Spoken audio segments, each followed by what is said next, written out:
Olá, estamos começando mais um Estúdio Cultural nesse mês especial ao Dia Mundial do Rock, Estúdio Cultural especial de rock, com uma lenda aqui de Santa Maria, o Pila. Como é que tá, Pila? Tudo bem? Tranquilaço? Bonitaço. Figuraça aqui. Professor Leonardo Guedes aqui da instituição, tudo bem, professor? Tudo bom. Tudo tranquilo? A Nayara Lung sempre conosco, tudo bem, Nayara? Tudo bem, tudo tranquilo. Interagindo com o pessoal aí de casa? Sim, Facebook, TV Unifra, só mandar seu recadinho e a sua pergunta aí pro pessoal aqui do rock, né? Em alusão ao rock, a gente trouxe justamente uma das lendas do rock de Santa Maria. Se a gente pudesse aproveitar o material que é feito fora do ar, ia ser extraordinário, porque o Pila é uma figuraça, né, Pila? Pô, obrigado, mas lenda, né? Lenda é meio que... É velho, né? É velho, é verdade. Eu costumo dizer que eu tenho a idade do rock and roll, que já passou de 50 anos. É com muito prazer que eu aceito esse aditivo aí. E o nosso rock que está de parabéns, inclusive. Obrigado pelo convite, vem bater esse papo maravilhoso, nesse lugar maravilhoso com essas pessoas aí. Pila, para a gente começar esse programa, a gente já exibiu uma matéria especial. Que foi feita pela Nayara Lung, justamente com alguns personagens da música do teu tempo, Pila, da banda Fuga e tal. Tem saudade daquela época? Será um prazer. Saudade daquela época tem? Saudade é do tempo do início da Fuga. Desde que a Fuga existiu, saudade sempre você fez presente. Perfeito. Nayara, como é que foi esse bate-papo com o pessoal aí? O que Pila espera pra gente começar esse programa aí? Pila, a gente fez um apanhado, assim, um pouquinho de pessoas que viveram naquela época, viveram contigo naquela época, no momento do início da Fuga e deram continuidade. Acho que tem uns depoimentos bem bacanas. Vamos assistir. Legal. A Fuga é parte da minha vida desde sempre, assim, porque eu lembro que a música começa a entrar na minha vida desde criança e tudo mais, mas a primeira forma que eu vi, assim, que era aquilo que eu queria fazer foi no ensaio da Thanos, né? Inclusive eu conheço o Pila, o Gonça, o Rafael, na época era o Naban ainda na bateria, por volta de 85, 86. 86 eu acho que é quando o Pila entra, porque era o Negrão ainda no vocal. Aí o Pila entra na banda e eu começo a frequentar os ensaios de uma forma muito assídua, assim, não só eu, era uma turma, assim, ia 30, 20, 40 pessoas às vezes no ensaio. E aí o Coco, o Vladimir, vira baterista e a coisa começa a modificar a partir da ideia onde o Zé e o Pipoca entram na Fuga, né, um saindo da Banana Explícita e outro saindo da Bruxa. A Bruxa é uma banda maravilhosa também. E aí da Thanos se transforma em Fuga. Nesse período, com o Pipoca e com o Zé, eu já começo a trabalhar com eles, ou seja, mesmo com uma idade bem novo, assim. E aí eu começo a trabalhar com eles até ser efetivado em 89, eu lembro que foi um show no Tênis, chamava Dama da Noite, em abril de 89. Interessante a gente pensar que nessa época em que não existiam as redes sociais, eles conseguiram realmente uma penetração muito grande de lotarem os shows, de circularem no estado, fazerem muitos shows.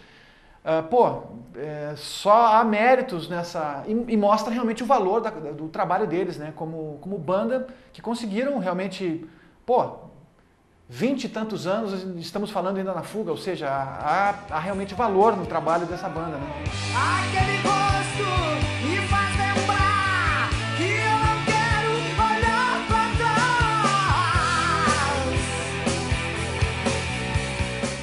Mas eu me lembro da Fuga como uma banda que realmente conseguiu levar a bandeira do som de Santa Maria com uma identidade muito forte, até para fora e muito para fora de Santa Maria, né? Me lembro de reportagem na Zero, do lance do idioma gaúcho dentro da estrutura das canções, o famoso Ei Tu Que Vive a Vida, ou seja, não usando você, né? Usando o tu, que é uma coisa muito nossa mesmo. A autoral, na época, era bem complicado, né? Que eu lembro, assim, de fazer música autoral na época, porque... E até hoje mesmo é complicado, né? Porque as pessoas normalmente esperam que as bandas toquem alguma outra coisa, e se ela conseguir tocar parecido, a banda é boa, mas eu acho que a coisa não é por aí, né? Eu acho que o trabalho autoral que faz a diferença, vai dar uma personalidade para a banda. E a Fuga teve muito disso.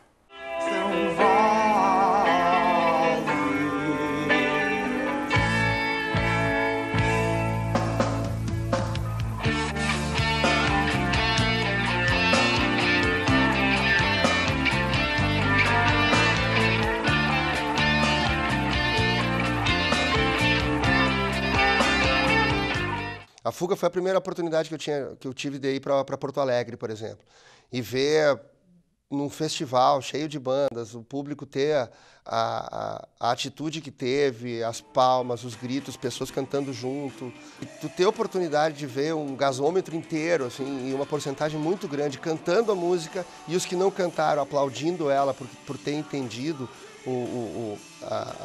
a história que aquilo carregava, né? Aquilo carregava uma cidade inteira, assim. Assisti vários shows, eu me lembro de ver show na praça, que foram marcantes demais. Era uma banda que realmente tirava as pessoas de casa para assistir. As pessoas iam até os eventos onde a Fuga, a Bruxa, as bandas da época faziam seus shows, porque e com esse amor por ser um produto local, né? Que eu acho que é uma coisa que falta muito também hoje. Se curtia muito por ter qualidade, por ser de Santa Maria. Eu acho que o show da Fuga que marcou mesmo foi aquele na esquina na boca do calçadão, né? Que no sábado de manhã armaram o palco ali, fecharam a rua, tudo, e tinha gente em cima das marquises, coisas, mas eu acho que foi o show que eu fui da Fuga mais marcante. O Pila é meu bruxo que mora aqui na minha cidade, meu bruxo rosa, que mora aqui em Santa Maria, eu tenho a oportunidade de vê-lo, aonde eu estiver, eu vou no aniversário dele uma vez por ano, lá eu tô indo lá, batendo na porta dele, para pedir meu axé, para pedir minha energia, porque é um cara que tem uma luz muito forte, é um grande amigo mesmo. Eu chamo ele meio de paizão, para ele não ficar muito velho, eu chamo de irmão mais velho só. O Gonçalo não existe, né, cara? É uma amizade que também vem desde sempre. Um professor, um cara que me ensinou muita coisa, principalmente no lado burocrático da música, né? De se valorizar, de conseguir cobrar, de conseguir buscar um objetivo, né? De traçar metas dentro da música, porque senão tu não consegue viver dela, né? O Rafael, um dos guitarristas mais talentosos, uma mão direita, de uma firmeza, assim, de uma coisa que eu vi o Iron Maiden fazer, assim, e quando veio o cara estava do meu lado fazendo, sabe? Um músico de extrema qualidade mesmo e um grande amigo. O Zé e o Pipoca eu já vou falar numa coisa só, porque eles são meus irmãos, assim, eu morei na casa deles, toda aquela rebeldia de adolescência foi eles que me ajudaram a não cair no erro das rebeldias adolescentes, e eu tenho eles como grandes mentores, assim, de uma qualidade de vida que eu procuro ter até hoje, assim. E até repassar para os mais novos também, como fizeram para mim, eu procuro também sempre dizer, não, dá uma centralizada na coisa, dá uma organização, porque é uma linha tênue muito grande, né? Entre a música, a noite e o destoar disso tudo, né?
Médica, essa doida ali que tava assim. O legal é isso, cara. Tem uma infinidade de gente, enfim. Tá gravando aí? Tá gravando, tá? Pô, que legal. Eu queria dizer que eu fiquei muito emocionado vendo isso aí.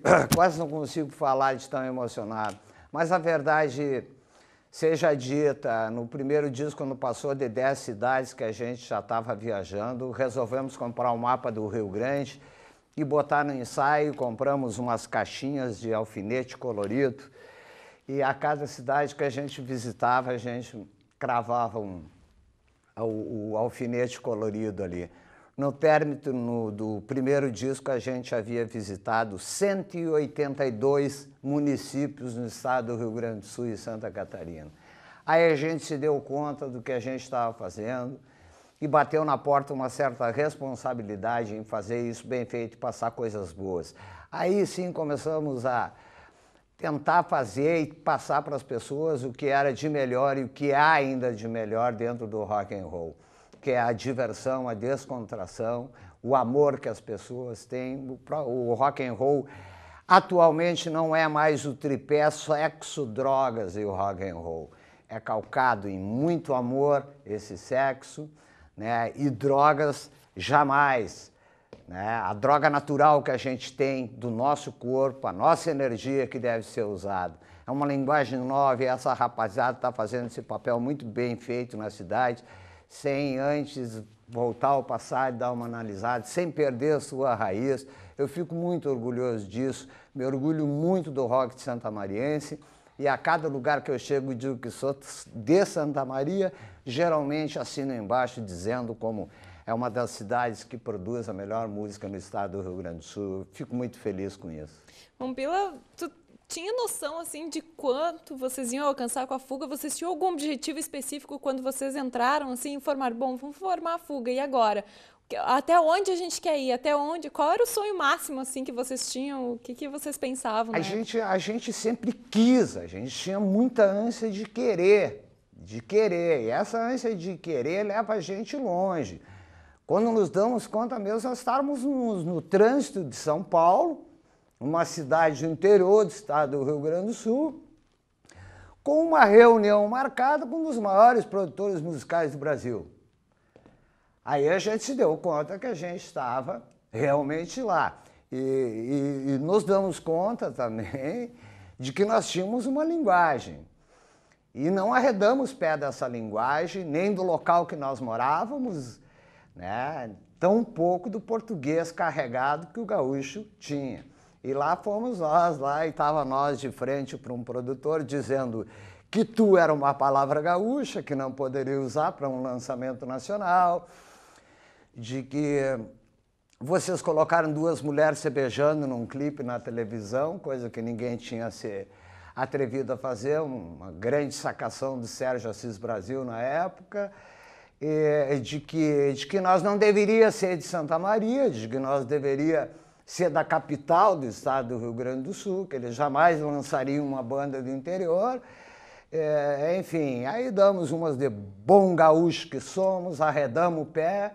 Se não fosse do jeito que a gente queria, né, sendo lançado como uma banda de Santa Maria, com o sotaque gaúcho, a gente não aceitava.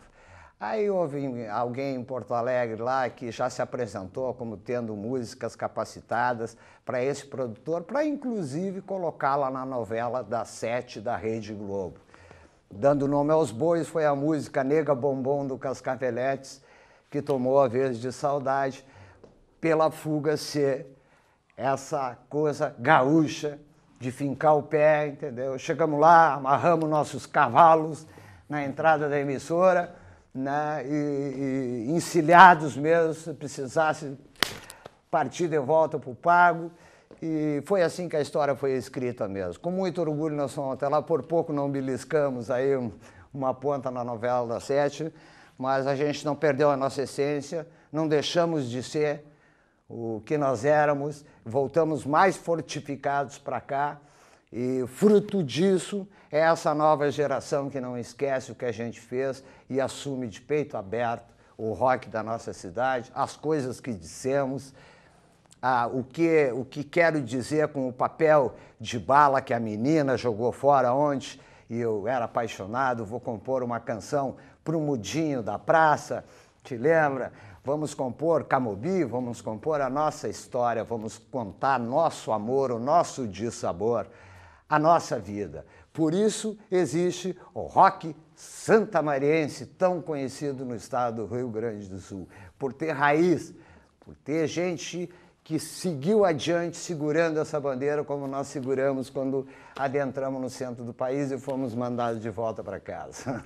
Professor, o senhor que é um professor que inclusive leciona a disciplina de História do Rock and Roll, História do Rock Nacional, né?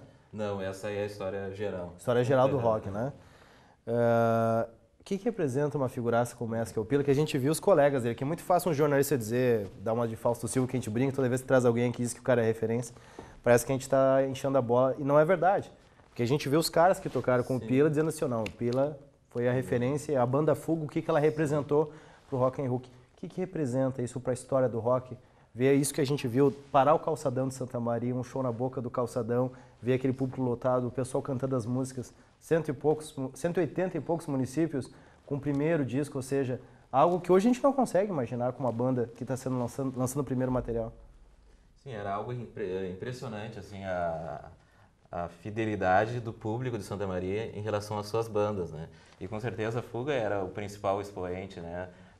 Posterior a Thanos. Os shows eram grandes eventos, reunia centenas, talvez milhares de pessoas com músicas autorais. As pessoas iam para escutar as músicas autorais, músicas compostas pelas bandas, próprias bandas de Santa Maria, pela Fuga. O Sentimento Perdido era um hino, acho que dá para se considerar um hino da cidade, né?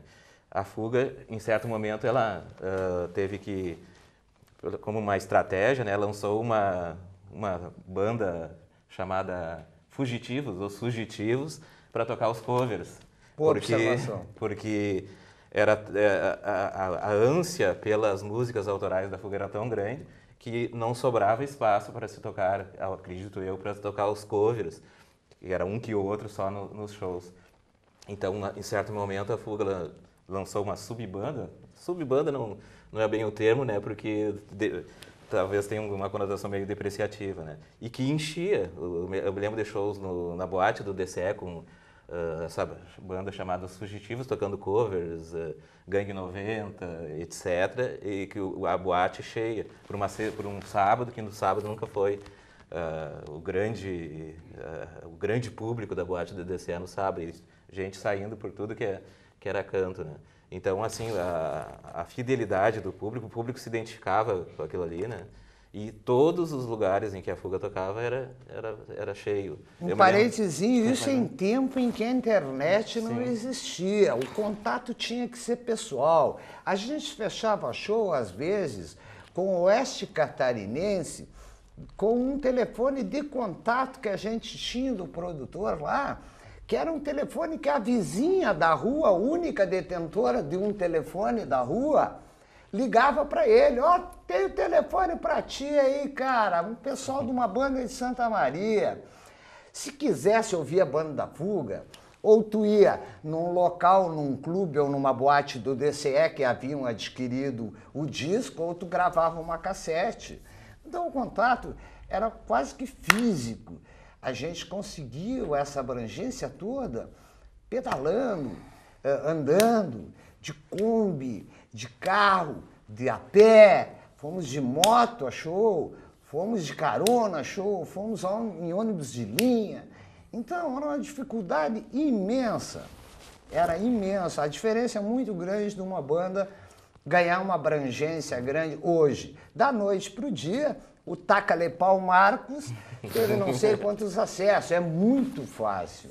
É muito fácil. Eram tempos difíceis. Eu lembro com muito carinho de cada pedrinha, cada feridinha que eu tenho embaixo dos pés, eu trato ela com carinho, porque valeu a pena, vale a pena. Ouvi o professor falar agora isso tudo aí, de que ele fez parte no outro lado da cena.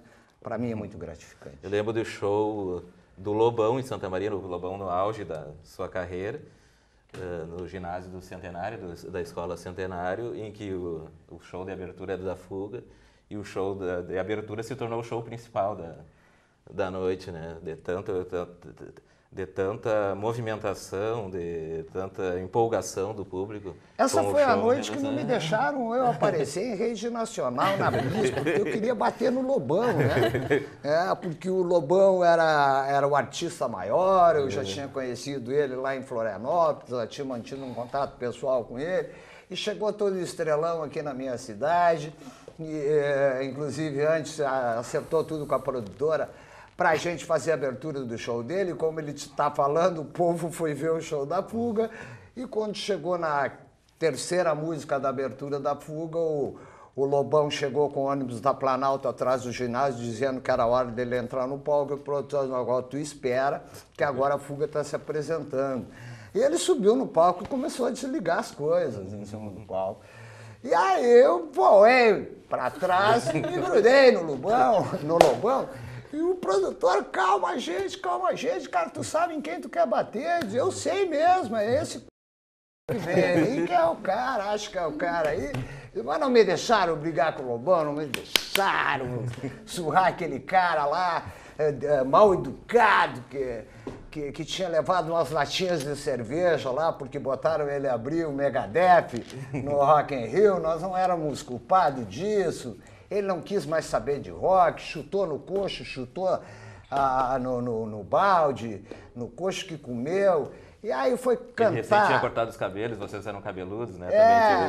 Começou a cantar músicas da MPB, gravou um disco de Cartola, né? Não, a gente nunca cantou MPB, a gente nunca fez isso aí não, Lobão. A gente sempre fez rock, né? E pá, eu acho que ele deve guardar isso com muito carinho também, que ele encontrou uma banda gaúcha de verdade aí. Por pouco não puxaram o facão pra ele, a coisa parecida. Esse é o rock gaúcho, esse é o rock da cidade, e tenho certeza que ele não vai esquecer nunca mais. Pila, pra encerrar esse bloco, assim, ó, quando tu vê os depoimentos dos teus ex-colegas, dos teus, mas sempre amigos, né?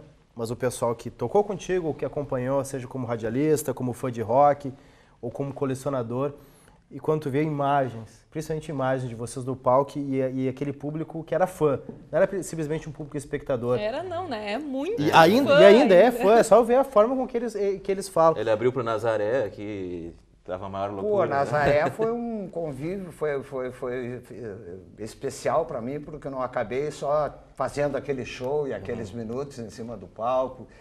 Foi pela primeira vez, eu acho que eu tive um contato e pude sentar com o intérprete, conversar com um cara que para mim eu era fã, sempre foi um ídolo para mim, aquela Love Hurts dele, aquelas coisas que o rock dos anos 70 traziam às lojas, a gente comprava e tal.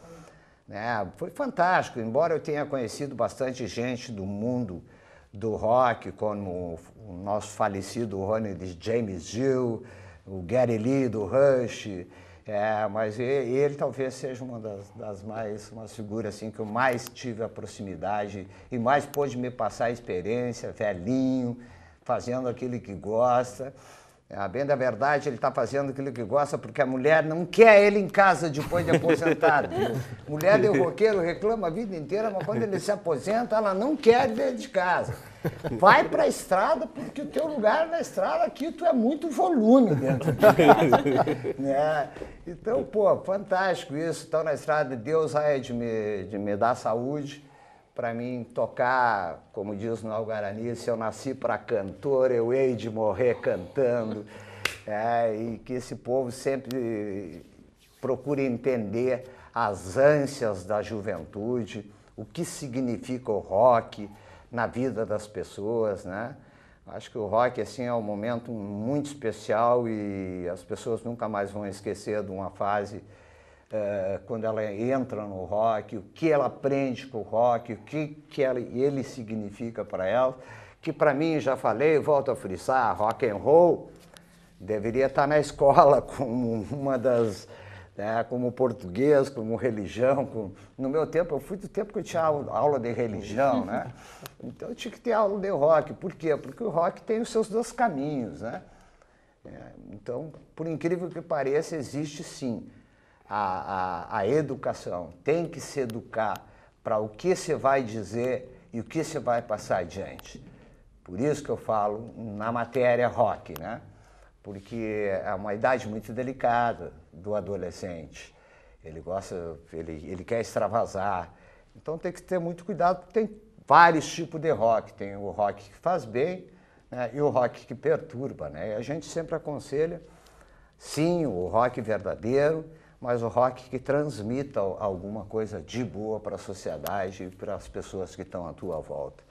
Disseminar coisas ruins não tá com o rock and roll. Podem escolher o funk, como é que é o funk poderoso, aquele que chamam, né?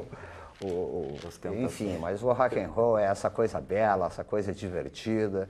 Vamos cantar o nosso amor, vamos cantar a nossa vida e fico muito feliz em fazer rock 32 anos depois de ter iniciado.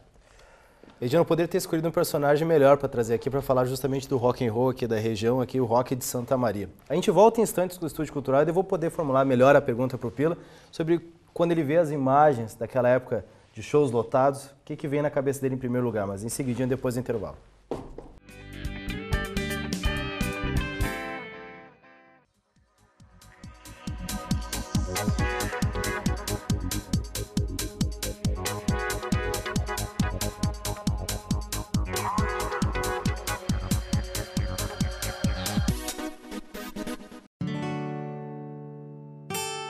O vento mudou de direção no Lar Acalanto.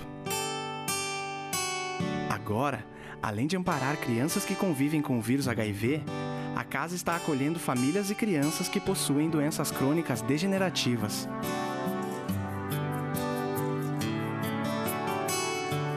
Venha trazer novos ares ao Lar Acalanto.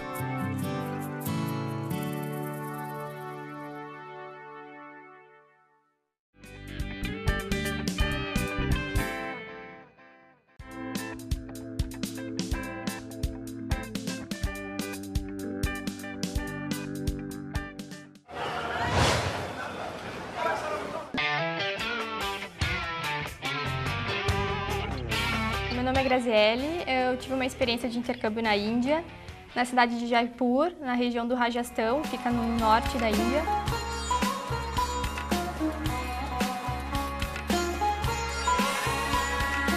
Eu fui para lá porque eu tive porque eu queria muito trabalhar com importação e exportação, e na época tinha surgido uma oportunidade de fazer um meio campo entre empresas de lá, que importavam pedras preciosas daqui do Brasil, e porque lá Jaipur é a capital nacional das joias.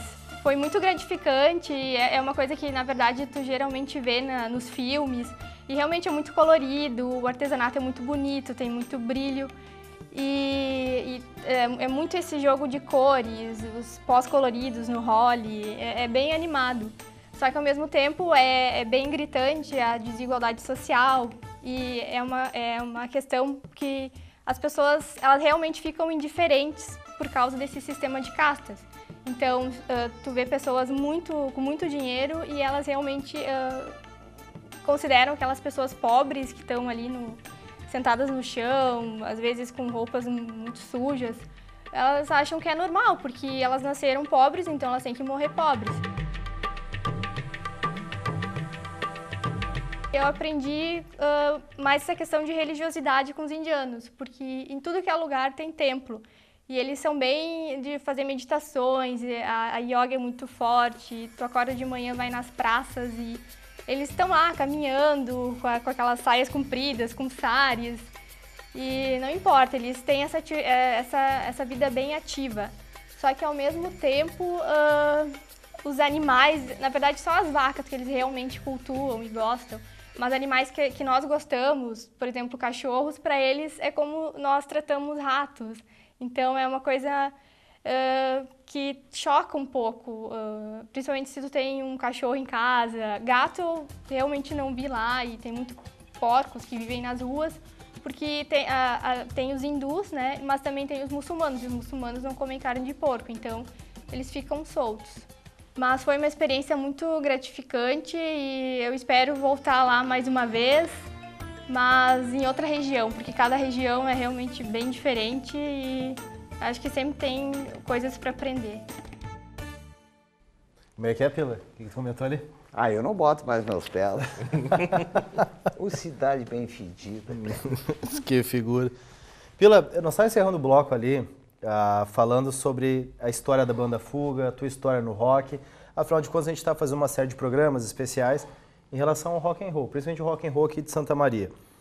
E a gente viu ali o pessoal fazendo muita referência da banda Fuga e referência a ti, por a tua liderança. Muita gente remete a imagem da banda Fuga à tua pessoa. Quando tu vê aquelas imagens, o calçadão lotado, aqueles shows em Porto Alegre, o que te vem na tua cabeça em primeiro lugar? Em primeiro lugar, não tenho arrependimento nenhum, mas me vem uma coisa tão gostosa, uma mistura que trava tudo, me seca a língua, me cala o grito numa viagem louca que eu não sei explicar. É uma emoção muito grande porque trago comigo, dentro do meu peito, dentro do meu coração, costumo dizer, não sou eu o Pila, é a minha cidade inteira, por onde quer que eu ande, é a minha geração inteira. Fico muito orgulhoso, mas acima de tudo fico muito emotivo, porque foram momentos mágicos, não só da minha vida que estava em cima do palco, mas como a vida das pessoas que estavam na frente, que hoje são médicos, doutores, juízes de direitos, prefeitos de determinadas cidades, presidentes de grandes entidades, e que plantaram e que viveram o rock com nós, que foi um belo exemplo, senão não teriam se tornado na geração que se torna hoje. Essa própria pessoa, um grande professor dessa academia, né, que também viveu isso. Então, tenho certeza que eu fico bem tranquilo e bem feliz por ter feito um papel tão significativo na vida de todos vocês. Peço perdão, fico emocionado demais, peço perdão, me perco as palavras. Mas muito obrigado, gente. Que viva o rock and roll. Vamos comemorar de novo, dia 13 de julho agora, esse bom velhinho.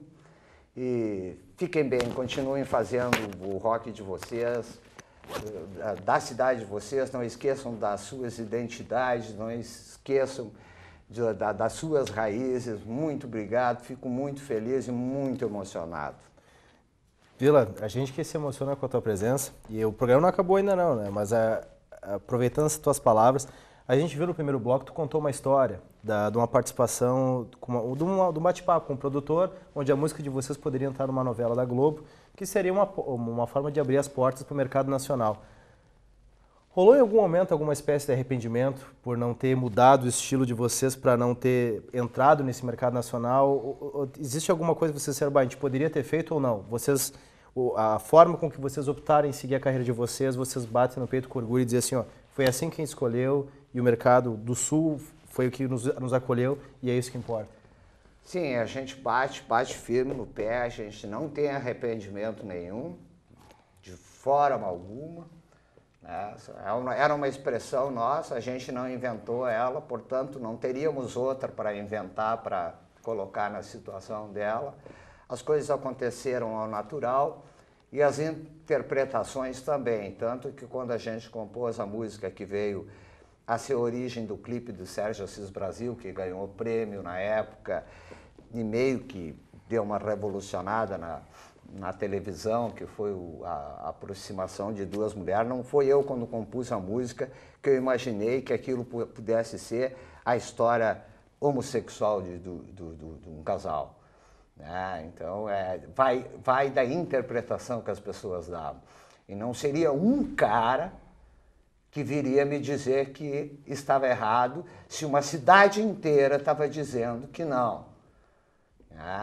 Então, me desculpe, a gente manteve o posicionamento, a gente retrocedeu, e a gente se afastou e a gente veio para o nosso Rio Grande, que não deixa de ser um grande país, como eu costumo dizer. O nosso Sul é maior que o Brasil. Nós temos aqui um campo de trabalho enorme, pessoas que entendem o que a gente está falando e o que a gente está cantando. Sobra produção, sobra lugares para se apresentar e para fazer turnê. Somos aqui e aqui continuamos fazendo rock. Se nos aceitarem no centro do país, como somos, iremos novamente, nem que eu tivesse 70 anos, eu vou ao centro do país. Mas desde que assine embaixo daquilo que a minha cidade endossou para mim. Então não tem arrependimento nenhum e acho que toda a banda Fuga não tem arrependimento nenhum de ter fincado o pé, mesmo quando a mídia deu as costas na época para o que era feito em uma cidade do interior. Professor, Nayara, quer fazer uma pergunta? Não, eu gostaria de perguntar ao professor como que ele vê, assim, o Pila, ele demonstra visivelmente essa paixão pela banda, é quase o que um pai, assim, ele defende mesmo, e é o Estado, é o rock, é a banda como um todo.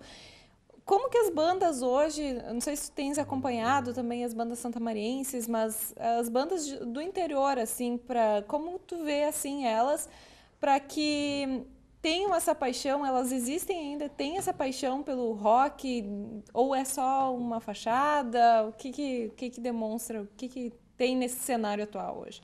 Eu tenho acompanhado algumas bandas aqui de Santa Maria, né? E eu acredito que tenha bons trabalhos e autorais, né? Muda, o contexto histórico muda o perfil, né, das apresentações, os lugares para se tocar, né?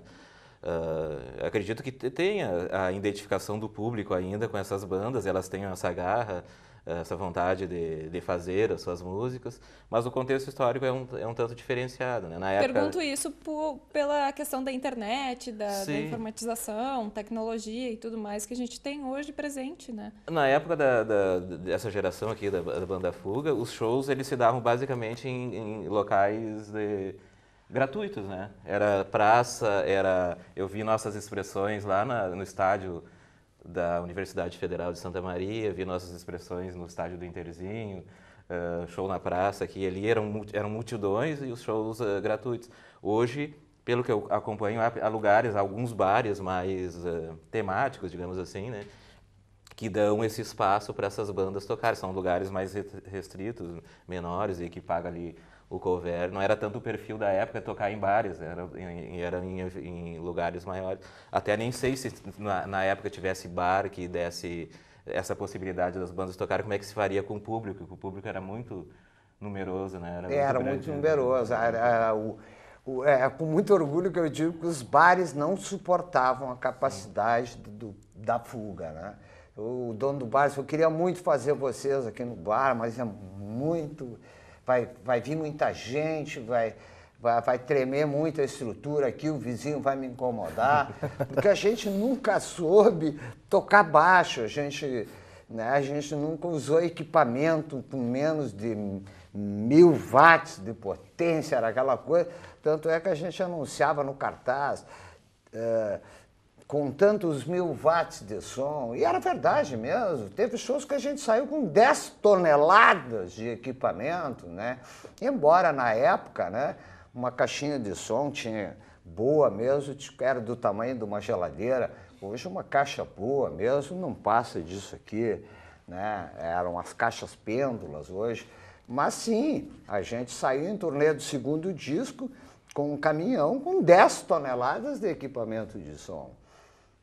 Então o bar não suportava, e tanto é que depois a gente teve que fazer uma versão bem light, assim, porque todo mundo queria ouvir o Pila não cantar as músicas próprias. Imagina o Pila cantando Rush, The Purple, Black Sabbath, Led Zeppelin, e ninguém tocava isso no bar. E a gente fez isso também, né, numa versão menor. Vamos no bar lá tocar as músicas do Rush, que foi esse projeto Fugitivos, né? Que eram os meninos que haviam fugido da fuga ali para dar uma palhinha no bar, entende? Quem quisesse ir, ia, mas todos queriam ir, estava a banda inteira lá no bar. Fila, mas isso é muito interessante porque, assim, ó, talvez para essa... Eu não me considero da velha geração ainda, estou no meio do termo, não sou da nova nem na velha ainda, estou na metade da faixa, digamos assim. Mas o pessoal que está começando agora a sair em Santa Maria talvez não consiga visualizar isso, imaginar. Porque quem começa com as bandas hoje com rock, geralmente é o lance do cover, começa com banda cover, tem dificuldade de inserir a música autoral, toca uma ou duas durante a apresentação, são poucas bandas que trabalham só com músicas autorais, até pela questão do espaço. Vocês fizeram o caminho totalmente inverso, sem o lance da divulgação que tem hoje, porque hoje se a gente fizer uma música aqui, a gente lança no YouTube.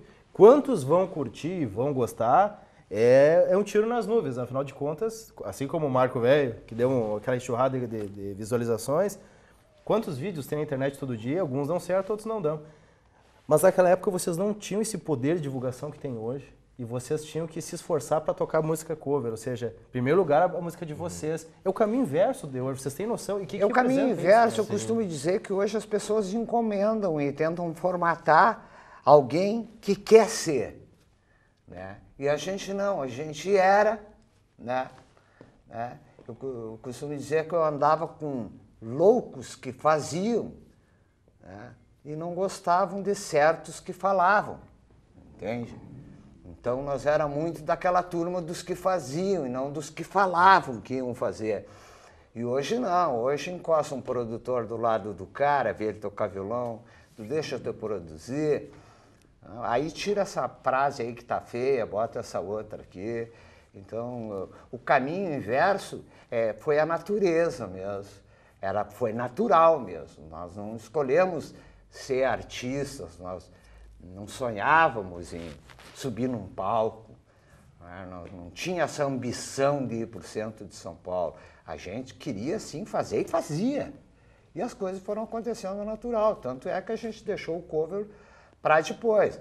Mas não incrimino uma banda cover por fazer sucesso, porque o próprio Led Zeppelin era uma banda cover, né?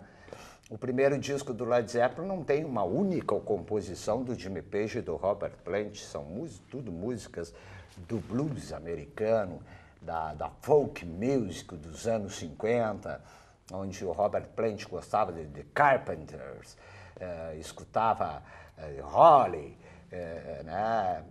Enfim, cara, eles eram numa outra... Mas foi natural isso que você está falando. Hoje, se eu tivesse que aconselhar, eu aconselharia não começar interpretando coisas dos outros. Primeiro, atua. Primeiro, o que tu és capaz de fazer, de interpretar e de dizer. Quem sabe você não é mais capaz que aquilo que você ouviu? Quem disse que não? Há 5 anos atrás, o Neymar era um menininho, hoje ele está lá decidindo e com uma nação nas costas para bater um pênalti. Há 5 anos atrás ele era um garoto de 12 anos, um guri de 15 anos, perdão. Hoje ele tem 22 anos, acho, o Neymar no máximo. Então assim é o que eu sempre digo para a meninada. Primeiro tenta te descobrir. Cheguei na casa de um amigo meu, ele estava lendo a vida e a obra do Papa João Paulo II. Eu disse, o que tu está lendo? Eu estou lendo aqui, eu quero saber sobre esse cara. Eu digo, e sobre ti, cara? Tu sabe alguma coisa? Então, primeiro te descobre a ti, depois vai procurar saber da vida do outro, da outra história. Entendeu? E se tu é capaz de interpretar Pink Floyd, se tu tem a capacidade do Jimmy Page na guitarra, se tu canta mais ou menos que Robert Plant, né? Enfim, eu acho que isso aí primeiro tem que saber quem tu é, que tipo de peça tu é, aonde tu vai na engrenagem, para depois tu querer se transformar em outras peças e ser vendido por aí para ser colocado no motor de vários outros, né, carros que vier andar por aí, entendeu? Então, é muito importante isso, é muito importante essa tua pergunta, é muito importante o que eu estou dizendo. Descubra do que você é capaz, o que você tem dentro de você, escreva no papel. Pega o teu violão com as tuas 3 notas, com as tuas 2 notas e tenta botar para fora. Quem sabe não é aí que tu vai te encontrar. O cara que eu considero mais cult do rock atualmente, como é que é o nome dele? Aquele menino Enfim, esse cara aí, ele é um cara assim que ele fez a primeira guitarra dele e ele estava passando numa loja tipo Oba Oba, na Avenida Rio Branco, e tinha uma guitarra de plástico, de brinquedo, e ele pegou a guitarra, o Jack Wright, ele pegou a guitarra e começou a tocar, e disse, se eu botar um captador nessa guitarra, pô, mas que som diferente isso aqui, e começou a tirar um som diferente, foi para casa, coletou aquilo, e lançou o White Stripe para o mundo inteiro, e estourou, e todo mundo queria saber que marca era o equipamento cara, velho. Depois que ele vendeu o pastel dele, ele disse, a guitarra que eu gravei foi essa aqui, eu paguei $20 por ela. É uma guitarra de plástico que eu fiz isso e isso. Ele descobriu, cara. Ele fez o som dele, cara. Tem um filminho aí que eu recomendo para todo mundo, a todo volume, que é com ele, com o Jimmy Page e com o The Edge do U2. Eles ficam se sugando, né? E o Jack Wright junto ali, de, pô, vou sugar esses caras, entendeu? Sem saber que ele é o suprassumo de tudo isso, entendeu? Que ele é o suprassumo disso, que ele é a ideologia disso tudo. É assim que você faz rock. É produzindo teu som em casa, cara. E não pegando o link pronto no computador. Invente a tua guitarra se não tiver. Não fica reclamando que o cara tem uma Gibson Les Paul top, por isso ele faz sucesso. É porque tu não inventaste a tua Gibson top, a tua marca, a tua cara. Um conselho magnífico para todo mundo. Descubra a si mesmo para depois interpretar os outros. Bom, com essa daí até vou segurar um pouquinho esse bloco, a gente vai tomar uma água no intervalo aqui, daqui a pouco a gente volta um pouquinho mais para encerrar o Estúdio Cultural. É ou não é uma lenda do rock de Santa Maria? Sim, claro. Estou me constrangendo. E na época a qualidade dos músicos também impressionava aqui em Santa Maria. Porque eram poucas as versões gravadas. A Fuga conseguiu gravar um disco, depois um CD, né? E o som era ao vivo, né? E ao vivo é difícil, né? De tu fazer... O pessoal, a gente conseguia fazer melhor ao vivo do que o produto, o disco, né? Então era uma coisa assim...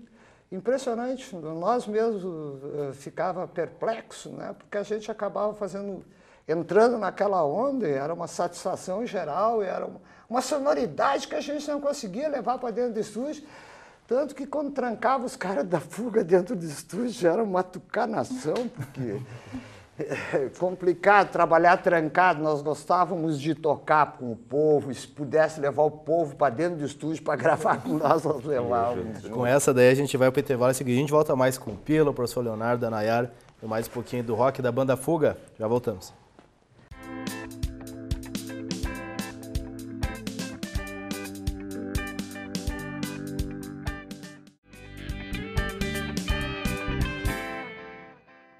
Pedrinho é uma criança especial, que enfrenta dificuldades diariamente. Para passar por tudo isso, conta com seus fiéis amiguinhos escudeiros, que o ajudam a vencer cada obstáculo. Sem eles, Pedrinho nunca conseguiria enfrentar o temível dragão, que impede que todos levem uma vida feliz no castelo. Para quem enfrenta um dragão por dia, uma mão amiga sempre é bem-vinda. Por isso, Pedrinho precisa da sua ajuda também. Contribua com a Escola Antônio Francisco Lisboa e transforme a vida de vários Pedrinhos. Eu sou recicladora. Eu me considero uma profissional no que eu faço. Tudo que eu conquistei, eu devo a esse trabalho.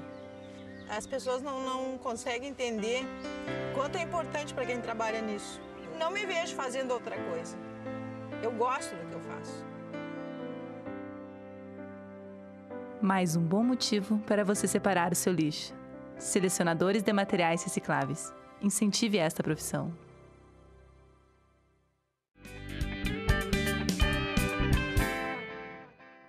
Voltamos com o Estúdio Cultural. Pessoal, infelizmente, é o último bloco. E eu falo assim, sem falsidade nenhuma, tá? A gente gostaria de fazer um programa duplo aqui de 2 horas, porque para ouvir as histórias do Pila, e a gente, Pila, nós vamos ter convidado de novo, com certeza. Tem obrigado, muita querido. história para ouvir. Tá triagradável aqui. E o professor aqui tem tanto... O professor tem muita história para nos contar aqui. Esse cara é uma lenda também, estão me chamando de lenda. Esse cara é uma lenda do rock da cidade também. E a gente está aqui, era teu sobrinho que ia te acompanhar no violão? Certo. Um menino que aos 7 anos de idade, em troca de me alcançar as coisas da geladeira, eu dei um violão para ele. E como é que é passar esse legado, trazer para o teu sobrinho ter essa relação com a música e hoje ele te acompanhar, fazer o violão contigo? E eu ouvi dizer que ele, o Otávio, brasileiro, que está ali atrás da câmera, que é um fã do rock and roll, falou que teu sobrinho é fera na guitarra. Ele é um talento, realmente. Os grandes guitarristas do Brasil, que não são poucos, que eu tenho acesso, né, que não são poucos, friso, talvez os mais importantes do país, né, inclusive o Frejá, Liminha, já me fizeram comentários a respeito do guri, que o guri é uma coisa extraordinária, chama-se Léo Maier, faz produção musical. É uma coisa impressionante, porque aos 7 anos de idade eu dei um violão para ele me alcançar as coisas da geladeira. E ele se tornou nesse grande artista que ele é hoje. O que eu posso te dizer? Que eu quase fui excomungado da família quando dei um violão para ele. Quase fui. Mas hoje os pais dele são orgulhosos dele, né? E o pai dele teve que passar paternidade em cartório para mim poder sair com ele a tiracola, porque o juizado só permitia que fosse com o pai exercer uma certa profissão com a idade que ele tinha. Nem com tio, nem com responsável, nem nada, né? Então, ele é meu filho adotivo, né? Em papel, e eu tenho muito orgulho dele. Ele não... Todos os dias eu empresto meu ouvido para ele, né? Para ouvir as coisas que ele produz, as coisas que ele faz. É um cara que me surpreende a todo dia, cada produção que ele faz. Hoje ele está produzindo 80% das bandas de rock que são feitas na cidade, que não são poucas. Tem bastante coisa aí que não merece gravar, evidentemente, como em qualquer mercado. Tem umas podreiras aí, mas é calcado sempre da maioria de melhor qualidade. Esse menino está aí, junto, fazendo. E quem sabe seguindo essa sina do tio aí, né? Que já está quase em fim de carreira aí, mas eu só vou parar de cantar, como eu disse, o dia que morreu, eu acho. Mas fico muito orgulhoso dele, do Léo Maier. Léo Maier. Professor, o que falta para Santa Maria voltar, ter no cenário do rock alguém com uma banda Fogo? Será que teremos novamente algum Pila na cidade, uma banda Fogo aí? É difícil de prever, né? Mas eu vejo assim, nessa disciplina que a gente estava falando antes, que é do curso de História, que é a História do Rock Geral, ele foi ministrada uma vez nas férias, agora últimas férias de verão. E era intensiva, né? Então 2 semanas, todos os dias, e eu reservei um dia para o Rock de Santa Maria. E tive que ampliar para 2, né? O Renato Molina veio participar também da disciplina, também contando algumas histórias. E é impressionante, assim, o interesse que os alunos, que não eram só do curso de História, eram de vários cursos da Unifra, têm nas bandas dessa época, da década de 80, década de 90, e também nas atuais, né? Que se destacam, Lug, do Guantánamo Groove, entre outras, né? Então é impressionante a ânsia das pessoas por querer saber algo a respeito das bandas daquela época, né? Eu passei alguns documentários, como Crime ao Vivo, né? Cada nome que ele fala, eu me lembro de uma relação com a música. O Renato Molina era o único cara que tinha carteira de motorista na época. Nossa, tem que marcar e aí um nós programa, tínhamos que ir em algum lugar. Molina, tu dirige para nós? Claro! E eu já boto backing vocal também. E coisa que pouca gente sabe. O primeiro disco, o Renato Molina canta comigo. No primeiro disco, os backing vocals são do Renato Molina. E a boleia também, porque foi ele que dirigiu, era o único cara que tinha carteira. Eu tinha carteira, mas a minha carteira estava sempre caçada, cara, estava vencida, estava aquela coisa de documentação nunca em dia, entendeu? Aliás, eu passei a usar shampoo de cabelo, acho, faz 10 anos, né? Não usava cueca, cara. Era uma coisa impressionante essa vida do roqueiro, mas sempre teve essas pessoas seguras do meu lado, que faziam essa parte pra mim aí. Todos são um pedaço da história. Abraço, meu amigo Molina, que o rock e os espíritos do rock o abençoe eternamente. Professor, só para nós encerrar então, o que representa essa figura aqui, para a gente começar esse mês especial reverenciando o rock da cidade, para a gente finalizar o programa? É uma lenda, né? Como foi dito, é uma lenda. Um ícone do rock de Santa Maria, maior que Santa Maria ainda, né? E para o rock de Santa Maria, atualmente, ele serve como uma referência, né? Obrigado. Ele, o Renato Molina, essas pessoas que continuam, de certa maneira, ligadas ao meio, na ativa, né? Eles mantêm o fio condutor, assim, não se perde aquela ligação com aquela geração que era fenomenal, né? Era algo, assim, absurdo, a penetração no público que essa... Pila, a gente vai encerrar com uma música, o programa, que a gente pegou material do YouTube, afinal de contas, hoje não pôde vir teu sobrinho aqui conosco para fazer um som ao vivo, mas a gente não vai deixar de encerrar o programa sem rodar um som da banda Fuga com o Pila cantando. Antes eu gostaria de deixar um recado para todos vocês, meu agradecimento a todo o rock da cidade, e a minha casa, a porta da minha casa está aberta para todos, nunca desistam. Se precisar de um empurrãozinho, ou de uma palavra amiga, ou de um próprio bate-papo para trocar de ideia sobre a música, sobre o nosso rock, me procurem, né?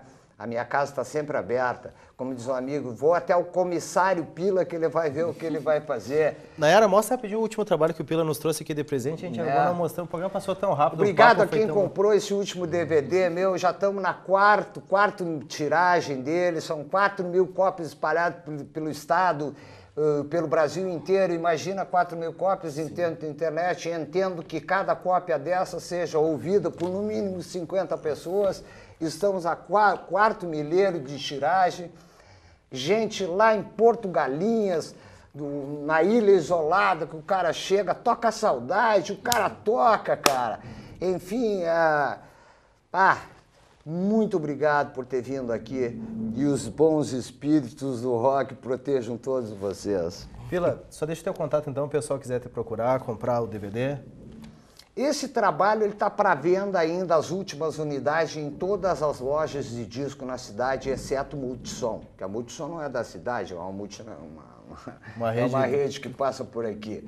Mas nas que são daqui, que os proprietários são daqui, tem para comercializar as últimas unidades que não serão feitas mais. Perfeito. Pila, o Pila ia contar uma história da música que vai rodar agora, que foi um festival nativista que ele abriu, só que o nosso tempo já estourou aqui. A gente vai ter que te trazer de novo aqui, Pila. É a solução, não adianta. Será um prazer. Pila, rock and roll! Mais uma vez, brigadão. Obrigado. Parabéns, professor. Obrigado mais uma vez. Essa lenda aqui, professor. Obrigado. Pessoal de casa, agradecendo a participação. Obrigado, querido. É isso aí. Quem quiser rever este programa, quem não conseguiu ver todo ele na íntegra, é só acessar o Facebook da TV Unifra e conferir lá o programa na íntegra todinho lá. Ou no canal Unifra Online no YouTube, e também pode mandar sugestão pelo tvunifra@unifra.br, nosso e-mail. Vamos então encerrar esse programa para lá de especial do rock com o Pila com a música Saudade. De coração, a música que eu canto agora chama-se Saudade. Eu vou convidar vocês para chegar mais para frente, gente. Chego mais, vamos cantar, vamos se liberar um pouquinho. Vamos cantar essa aí, tá só em amigos aqui.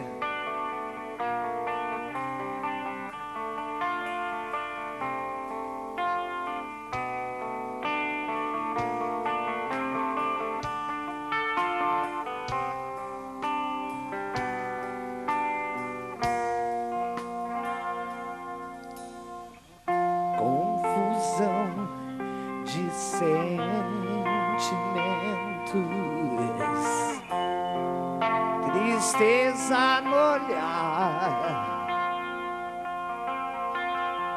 sistemas de um novo tempo, difícil de encarar. É quem sabe sou eu que tô lento. Eu sei, não posso parar. Lembro de um doce momento seu. É inevitável chorar. Quero ouvir. Ainda existe uma chance. E ainda existe um lugar. Embora nesse instante eu não consiga encontrar.